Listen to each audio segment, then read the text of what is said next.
YS Jagan తీసుకున్న నిర్ణయాలు వైసీపీకి నచ్చొచ్చు కానీ సీనియర్ రాజకీయ నేతలకు మాత్రం మింగుడు పడడం లేదు. అసలు రాజధానుల స్టాండ్స్ లేదు, జాతీయ స్థాయిలో రాజకీయ విధానాలు లేవు, కనీసం ఎవరు మిత్రులు ఎవరు ప్రత్యర్థులని తేల్చుకోలేకపోతున్నారు జగన్. ఇది సహజంగానే రాజకీయాల పట్ల అవగాహన ఉన్నవారికి ఎంత మాత్రం నచ్చదు.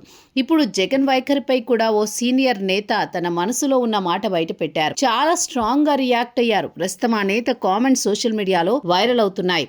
నేతలు సైతం భిన్నంగా కామెంట్లు పెడుతున్నారు. ఇటీవల పార్లమెంట్లో మహిళా బిల్లును ప్రవేశపెట్టిన సంగతి తెలిసిందే. దాంతోపాటు డీలిమిటేషన్ బిల్లు ప్రవేశపెట్టింది కేంద్రం. అయితే దానిని ఎన్డీఏ పక్షాలు సమర్థించాయి. ఇండియా కూటమి విపక్షాలు మాత్రం తీవ్రంగా వ్యతిరేకించాయి. కానీ వైఎస్ జగన్ మాత్రం ఎన్డీఏకు మద్దతు పలకడం జాతీయ స్థాయిలో మిగతా రాజకీయ పార్టీలకు ఎంత మాత్రం మింగుడు పడలేదు. చివరకు కేసీఆర్ పార్టీ సైతం వ్యూహాత్మకంగా మౌనం పాటించింది. కానీ కేసీఆర్ స్నేహితుడు జగన్ మాత్రం మౌనంగా ఉండలేకపోయారు. పైగా విపక్షాలు మద్దతు తెలపకి బిల్లు వీగిపోయింది. దీనికి బీజేపీ అధికార ప్రతినిధిగా మారిపోయారు జగన్. విపక్షాల తీరును తీవ్రస్థాయిలో ఎండగట్టారు.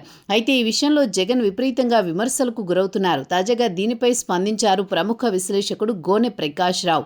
కాంగ్రెస్ పార్టీలో పనిచేసి జగన్ వెంట అడుగులు వేసిన గోనె ప్రకాష్ రావు తర్వాత రాజకీయాలకు దూరంగా ఉన్నారు. సమకాలీన రాజకీయ అంశాలపై విశ్లేషిస్తూ ఉంటారు. గోనె ప్రకాష్ రావు జగన్ పై కీలక వ్యాఖ్యలు చేశారు. ఇలా అయినదానికి కానిదానికి ఎన్డీఏను బలపరిచింది బదులు కేసీఆర్ తో కలిసి మూడో ఫ్రంట్ ఏర్పాటు చేయొచ్చు కదా అని జగన్ కి సలహా ఇచ్చారు. ప్రస్తుతం కేసీఆర్ సైతం తటస్థ వైఖరి అనుసరిస్తున్నారు కాబట్టి, మీకు ప్రత్యామ్నాయం లేదు కాబట్టి మూడో ఫ్రంట్ ఒకటి ఏర్పాటు చేసి జాతీయ స్థాయిలో పోరాటం చేయొచ్చు కదా అంటూ సెలవిచ్చారు గోనె.